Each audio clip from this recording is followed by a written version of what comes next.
നിങ്ങൾ അറിയുമോ? Ahmad bin Hanbal ശൈബാനി റളിയല്ലാഹു അൻഹു ബഗ്ദാദിൽ പരീക്ഷണം നേരിടുകയാണ്. അവിടുത്തെ ഉസ്താദാണ് ഇമാമുന ശാഫിഈ റളിയല്ലാഹു അൻഹു. ഈ മാസം ഇമാമുന ശാഫിഈ തങ്ങളുടെ മാസമാണ്. ഓ മുതഅല്ലിമുകളെ, ശാഫിഈ ഇമാം തങ്ങളെ കുറിച്ച് കൂടുതൽ പഠിക്കണം. ഇമാം ബൈഹഖി റഹിമഹുല്ലാഹയുടെ രചനയിലെ ഇമാമുന ശാഫിഈ തങ്ങളെ കുറിച്ച് എത്ര മനോഹരമായ കിതാബാണ്. ആ ഇമാമുന ശാഫിഈ റളിയല്ലാഹു അൻഹുവിനെ ഒന്ന് വായിച്ചു നോക്കൂ. ലോകത്തെ വലിയ അത്ഭുതങ്ങളിൽ ഒരു അത്ഭുതമാണ് ഇമാമുന ശാഫിഈ.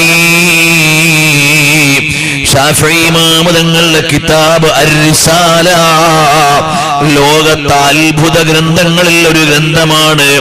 ശാഫിഈ ഇമാം തങ്ങളുടെ അർ-റിസാലയോട് പിൽക്കാലത്ത് വന്ന എല്ലാ ഇസ്ലാമിക ഗ്രന്ഥങ്ങൾക്കും കടപ്പാടുണ്ട്. ലോകത്ത് പിന്നീട് രചിക്കപ്പെട്ട എല്ലാ കിതാബുകൾക്കും ഇമാമുന ശാഫിഈ തങ്ങളുടെ അർ-റിസാലയോട് കടപ്പാടുണ്ട്. ഹദീസിന്റെ ഗ്രന്ഥങ്ങൾക്കുമുണ്ട്, തഫ്സീറിന്റെ ഗ്രന്ഥങ്ങൾക്കുമുണ്ട്, ഫിഖ്ഹിന്റെ ഗ്രന്ഥങ്ങൾക്കുമുണ്ട്. എല്ലാ ഗ്രന്ഥങ്ങൾക്കും ഇമാമുന ശാഫിഈ തങ്ങളുടെ അർ-റിസാലയോട് കടപ്പാടുണ്ട്. എന്നാൽ കുറെ വാള്യമുള്ള വലിയൊരു കിതാബാണോ അർ-റിസാല? അല്ല. ഒരു 300 പേജിൽ താഴെ ഒരു 200-250 പേജ് ഇപ്പോഴത്തെ പുതിയ പതിപ്പിൽ വ്യത്യസ്തങ്ങളോടുണ്ടാവും. ഈ ഒരു കിതാബിന് ലോകത്തുള്ള എല്ലാ കിതാബിനോടും ബന്ധം, എല്ലാ കിതാബിനോടും കടപ്പാട്. എല്ലാ കിതാബുകൾക്കും ഇമാമുന ശാഫിഈ തങ്ങളുടെ അർ-റിസാലയോട് കടമയുണ്ട്, ബന്ധമുണ്ട്. അതുകൊണ്ടാണ് മഹാന്മാരായ ഇമാമുകൾ പറഞ്ഞത്, മാ റഫഅ അഹദുൻ ഖലമൻ ഇല്ലാ വലഹു ദിമ്മത്തുൽ ലിൽ ഇമാം ശാഫിഈ. പേനയെടുത്ത എല്ലാവർക്കും ഇമാമുന ശാഫിഈ തങ്ങളോട് കടമയുണ്ട്, ബാധ്യതയുണ്ട്. അങ്ങനെയുള്ള കിതാബാണ്. കേവലം ശാഫിഈ മദ്ഹബിൽ മാത്രമല്ല, 4 മദ്ഹബിൽ രചിക്കപ്പെട്ട ഗ്രന്ഥങ്ങൾക്കും ശാഫിഈ ഇമാം തങ്ങളുടെ അർ-റിസാലയോട് ബന്ധമുണ്ട്. കാരണം അവ്വലു മൻ ദവ്വനൽ ഉസൂൽ, ഇത്ര മനോഹരമായ ഉസൂലിനെ ചിട്ടപ്പെടുത്തിയ നേതാവാണ് ഇമാമുന ശാഫിഈ. ആ ശാഫിഈ ഇമാം തങ്ങളുടെ മാസമാണ്.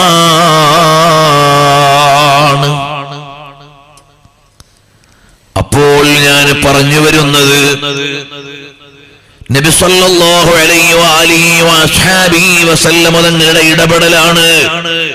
ശാഫിഈ ഇമാം തങ്ങളെ കുറിച്ചുള്ള ചരിത്രത്തിലേക്ക് ഇപ്പോൾ പോകുന്നില്ല. എല്ലാവരും നന്നായി പഠിക്കണം ഇമാമുന ശാഫിഈ തങ്ങളെ. ഈ ലോകത്തുള്ള ഉമ്മമാർക്ക് മുഴുവനും വലിയൊരു മാതൃകയാണ് ശാഫിഈ ഇമാം തങ്ങളുടെ ഉമ്മ. നമ്മുടെ മക്കൾ ലോകത്ത് ആരായി വളർന്നാലും ഏറ്റവും വലിയ മഹത്വം അതാ നമ്മുടെ മക്കൾ ആലിമീങ്ങളാകുമ്പോഴാണ്. ശാഫിഈ ഇമാം തങ്ങളുടെ ഉമ്മയോട് ലോകത്തിന് മുഴുവനും സ്നേഹം. നിങ്ങൾ എന്റെ ഒരു സലാം അബൂ അബ്ദില്ലാ അഹ്മദ് ബിൻ ഹംബലിന് എത്തിച്ചു കൊടുക്കണേ.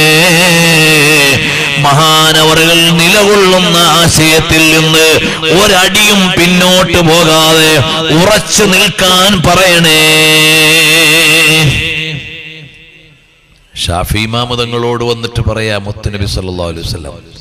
അവൻ നബി സല്ലല്ലാഹു അലൈഹി വസല്ലങ്ങൾക്കറിയാം അഹ്മദ് ബിൻ ഹംബൽ തങ്ങൾ ബഗ്ദാദിലാണ്, അവിടെ പരീക്ഷണത്തിലാണ്, ഇന്ന ആശയത്തിന്റെ പേരിലാണ് വിഷമിക്കുന്നത്, ഇന്ന പ്രതിസന്ധിയുടെ പേരിലാണ് ബേജാറാകുന്നത്.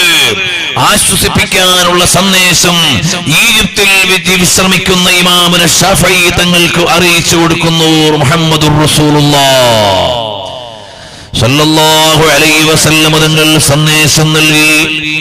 ഇമാമുന ശാഫിഈ തങ്ങൾ അതാ കുറിപ്പിൽ കത്തെഴുതി തയ്യാറാക്കി അഹ്മദ് ബിൻ ഹംബൽ തങ്ങൾക്ക് റബീഅ റളിയല്ലാഹു അൻഹുവിന്റെ കയ്യിൽ കൊടുക്കുകയാണ്.